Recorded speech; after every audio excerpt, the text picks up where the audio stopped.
নুহাশ হুমায়ুনের cinema moving বাংলাদেশের জন্য বরাদ্দ 50 লাখ টাকা বাতিল করেছে তথ্য ও যোগাযোগ প্রযুক্তি মন্ত্রণালয়। এ বিষয়ে বিস্তারিত থাকছে টিভিএস নিউজ আপডেটসে। আপনাদের সাথে আছি আমি রুকাইয়া জহির।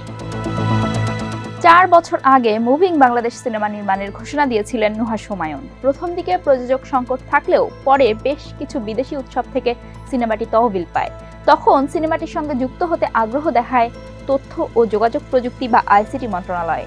তবে সর্বশেষ খবর হচ্ছে মুভিং বাংলাদেশের জন্য বরাদ্দ 50 লাখ টাকা বাতিল করেছে মন্ত্রণালয়।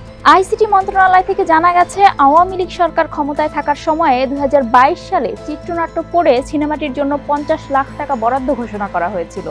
তারা আগে আগ্রহী হলেও এখন সেই বরাদ্দ সিনেমাটি আর পাচ্ছে না। মুভিং বাংলাদেশ সর্বপ্রথম আলোচনায় আসে তাইওয়ানের তাইপে ফিল্ম কমিশনের $89,800 তহবিল পেয়ে, বাংলা টাকায় যা 1,07,00,000 টাকারও বেশি। সিনেমাটি সিনক্রাফট ফিল্ম ফান্ড থেকে পেয়েছিল 25 লাখ টাকা।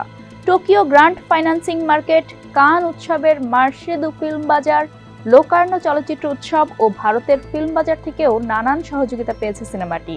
মুভিং বাংলাদেশ সিনেমার প্রযোজনা প্রতিষ্ঠান গুপি বাঘা সূত্রে জানা গেছে, বরাদ্দ বাতিলের খবরে বিচলিত নয় প্রতিষ্ঠানটি। সিনেমা প্রযোজক আরিফুর রহমান জানান, এখন মুভিং বাংলাদেশ বানানোর জন্য যে ধরনের অর্থ দরকার সেখানে 50 লাখ টাকা অত্যন্ত ছোট অ্যামাউন্ট। এটি সিনেমা নির্মাণে বাধা হবে না। এটা কোনো রাজনৈতিক গল্প নয়, দেশের তরুণদের কথা বলবে সিনেমাটি। এটি সব সময়ের জন্যই প্রাসঙ্গিক একটি গল্প। সব ঠিক থাকলে আগামী বছর শুটিংয়ে যেতে চান তারা। দর্শক, এই ছিল এখনকার টিভিএস নিউজ আপডেটস। সাম্প্রতিক ঘটনাবলী সম্পর্কে আপডেটেড থাকতে চোখ রাখুন টিভিএসে।